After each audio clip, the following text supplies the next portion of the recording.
ಎಲ್ಲರಿಗೂ welcome back to me. So ಇವತ್ತು ಏನು ಅಡುಗೆ ಮಾಡ್ತಿದ್ದೀನಿ ಅಂತಂದರೆ ವಾಂಗಿಬಾತ್ ಮಾಡ್ತಿದ್ದೀನಿ ಗೈಸ್. ಇವಾಗ ಟೈಮ್ ಬಂದು 7-9 ಆಗಿದೆ ಗೈಸ್, ಏನಾಗಿದೆ. ಸೊ ನಾನು ಕೆಲ್ಸಕ್ಕೆ ಹೋಗ್ತಿದ್ದೀನಿ. ಸೊ ಕೆಲಸಕ್ಕೆ ನಾನು ಇವತ್ತು ವಾಂಗಿಬಾತ್ ಮಾಡ್ಕೊಂಡು ಹೋಗ್ತಿದ್ದೀನಿ.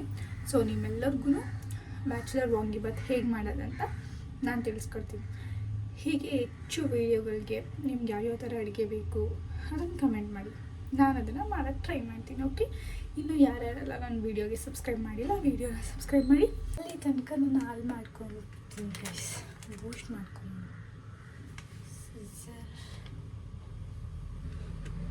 ಇಟ್ಟಿದ್ದ ಜಾಗದಲ್ಲಿ ಒಂದು ಇರಲ್ಲ ಗೈಸ್. ತಂಗಿ ಅಂತೂ ಎಲ್ಲೆಲ್ಲೋ ಇಡಲ್ಲ, ನಾನೇ ಜಾಸ್ತಿ.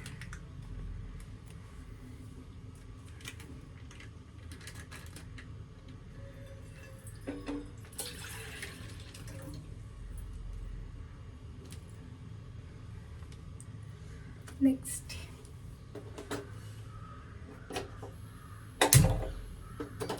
ಸೊ ನಾನು ಕೆಲ್ಸಕ್ಕೆ ಹೋಗೋಕ್ಕೆ ಇನ್ನೂ ಟೈಮ್ ಇದೆ ಗೈಸ್. ಸೊ ಅದಕ್ಕೋಸ್ಕರ ಹಾಲು ಮಾಡ್ಕೊತಾ ಇದ್ದೀನಿ. ಬೂಸ್ಟ್ ತಂದಿಟ್ಟು ತುಂಬ ದಿನ ಆಯಿತು, ಅದಕ್ಕೆ ಬೂಸ್ಟ್ ಮಾಡ್ಕೊತಿದ್ದೀನಿ. ಕಾಫಿ ಕುಡಿಯೋಲ್ಲ. ಇದು ನಿಮಗೆ ನನ್ನ ಬ್ಲಾಗಲ್ಲಿ ನೋಡಿ ಇಡೀ ಬರೀ ಕಾಫಿದೇ ಇದಾಗೋಗಿದೆ. ಸೊ ಇವತ್ತು ನಾನು ಬೂಸ್ಟ್ ಮಾಡ್ಕೊತೀನಿ.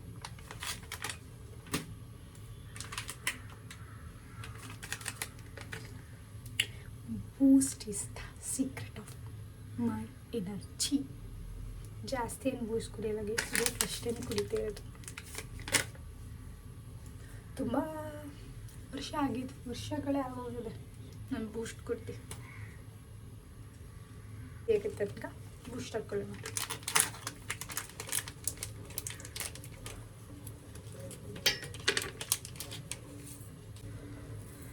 ಸೊ ಸಕ್ಕರೆ ಹಾಕೊಂಡು, ಜಾಸ್ತಿ ಬೂಸ್ಟೇ ಸ್ವೀಟ್ ಇರುತ್ತೆ, ಸಕ್ಕರೆ ಜಾಸ್ತಿ ಹಾಕೋದಿಲ್ಲ.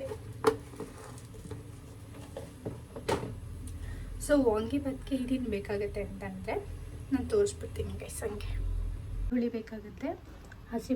ಸೊ ಹಾಗೆ ಅದು ಕಡಲೆಬೇಳೆ, ಬೇಳೆ ಅಲ್ಲ ಗೈಸ್, ಕಡಲೆಬೇಳೆನೇ ಬೇಳೆ ನೋಡ್ಕೊಳ್ಳಿ. ನೆಕ್ಸ್ಟ್ ಇದು ವಾಂಗಿಬಾತ್ಗೆ ಬದನೆಕಾಯಿ, ನೆಕ್ಸ್ಟ್ ಇದು ಕೊತ್ತಂಬರಿ ಸೊಪ್ಪು, ಇದು ಬಂದು ಹುಣಸೆಹಣ್ಣಿನ ಹುಳಿ. ಲಾಸ್ಟಾಗಿ ನಾನು ಒಂದು ಹೇಳೋದೇ ಮರ್ತ್ಬಿಟ್ಟಿದ್ದೀನಿ. ವಾಂಗಿಬಾತ್ ಪೌಡರ್ MTRದು. ಸೊ MTR ಅವ್ರದ್ದು ತುಂಬ ಚೆನ್ನಾಗಿರುತ್ತೆ ಪ್ರಾಡಕ್ಟು. ನಾನು ಜಾಸ್ತಿ ಆಲ್ಮೋಸ್ಟಲ್ಲಿ MTRದೇ ಯೂಸ್ ಮಾಡೋದು. ಎಲ್ಲ ಮಸಾಲೆಗಳು ತುಂಬ ಚೆನ್ನಾಗಿರುತ್ತೆ. ನಾನು ಈವನ್ ಸಾಂಬಾರು ಪೌಡ್ರೂ ಅದನ್ನೇ ಯೂಸ್ ಮಾಡ್ತೀನಿ.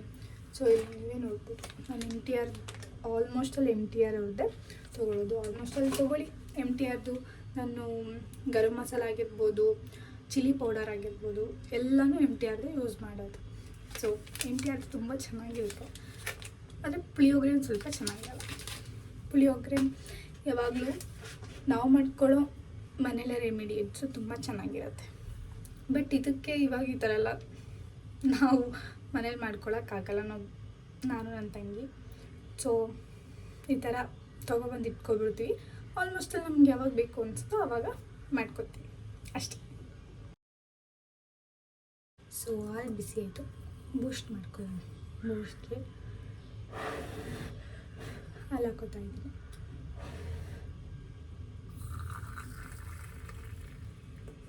ಇನ್ನು ಮಿಕ್ಕಿದ್ದು ಸಂಜೆಗೆ ಬೇಕಾಗುತ್ತೆ. ಸಂಜೆ ನಾವು ಬಂದು ಸುಸ್ತಾಗಿರ್ತೀವ. ಸೊ ಅವಳು ಬರೋದು ಲೇಟ್ ಆಗುತ್ತೆ. ಸೊ ನಾನು ಬೇಗ ಬರ್ತೀನಿ, ಒಂದು 7-7:30 ಆಗುತ್ತೆ. ಅವಳು ಬರೋದೆ ಒಂದು 8 ಗಂಟೆ ಗೈಸ್. ಬಂದು ಮತ್ತೆ ಅಡುಗೆ ಮಾಡಿ. ಸೊ ಬೂಸ್ಟ್ ರೆಡಿ ಆಯಿತು ಗೈಸ್, ಕುಡಿಯೋಣ. ಓಕೆ,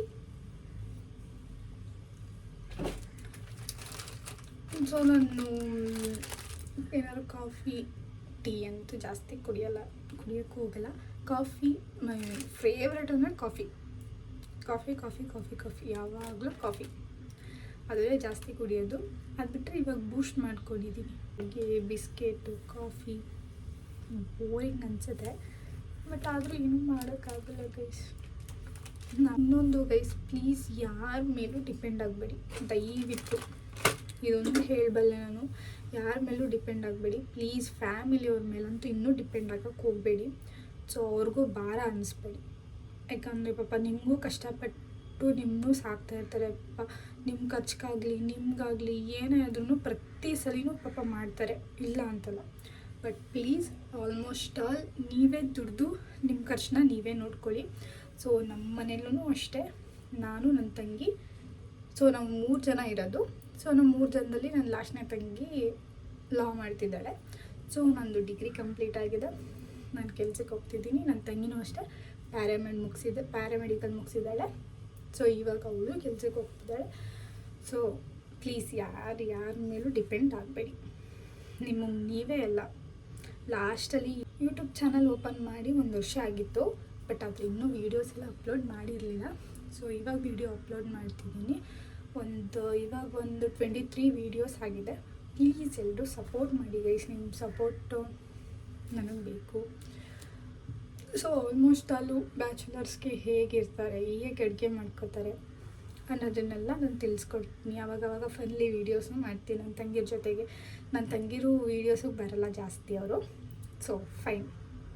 ಬಟ್ ಆದ್ರೂ ಅಪ್ಲೋಡ್ ಮಾಡೋಕ್ಕೆ ಟ್ರೈ ಮಾಡ್ತೀನಿ. ನನ್ನ ತಂಗಿರಾಗಿರ್ಬೋದು, ಏನಾದರೂ ಚಾಲೆಂಜಸ್ ಆಗಿ ಯಾವ್ಯಾವ ಥರ ವೀಡಿಯೋಸ್ ಮಾಡ್ಬೋದು ಅಂತ ಕಮೆಂಟ್ ಮಾಡಿ ಗೈಸ್. ಯಾಕಂದರೆ ನನಗೂ ಗೊತ್ತಿಲ್ಲ, ನಾನು ಹೊಸದಾಗಿ ಯೂಟ್ಯೂಬ್ ಚಾನಲ್ನ ಓಪನ್ ಮಾಡಿರೋದು. ಸೊ ಪ್ಲೀಸ್ ಓಕೆನಾ? ಓಕೆ ಗೈಸ್, ಇವಾಗ ಸ್ಟಾರ್ಟ್ ಮಾಡೋಣ. ನಾನು ಫಸ್ಟಿಗೆ ಇಲ್ಲಿ ಬಾಣಲಿನ ಇಟ್ಕೊಂಡಿದ್ದೀನಿ. ಬಾಣಲಿನ ಒಂದು ಸ್ವಲ್ಪ ಕಾದಾದ್ಮೇಲೆ 1-2 ಟೇಬಲ್ ಸ್ಪೂನಷ್ಟು ಎಣ್ಣೆಯನ್ನು ನಾನು ಇಲ್ಲಿ ಹಾಕೋತೀನಿ. ಅದಾದಮೇಲೆ ಎಣ್ಣೆ ಕಾದಾದ್ಮೇಲೆ ಸಾಸಿವೆನ ಹಾಕೋತಿದ್ದೀನಿ. ಸೊ ಸಾಸಿವೆ ಎಲ್ಲ ಹಾಕೊಂಡಾದ್ಮೇಲೆ ಒಣಮೆಣ್ಸಿನ ತಳ್ಳು, ಕೆಂಪೆಣ್ಸಿನ್ಕಾಯಿ, ನೆಕ್ಸ್ಟು ಈರುಳ್ಳಿಯನ್ನು ಹಾಕೋತಾ ಇದ್ದೀನಿ. ಈರುಳ್ಳಿನ ಸ್ವಲ್ಪ ಜಾಸ್ತಿನೇ ಹಾಕ್ಕೊಳ್ಳಿ, ಚೆನ್ನಾಗಿರುತ್ತೆ. ನೆಕ್ಸ್ಟ್ ಇದನ್ನು ಚೆನ್ನಾಗಿ ಮಿಕ್ಸ್ ಮಾಡಬೇಕು.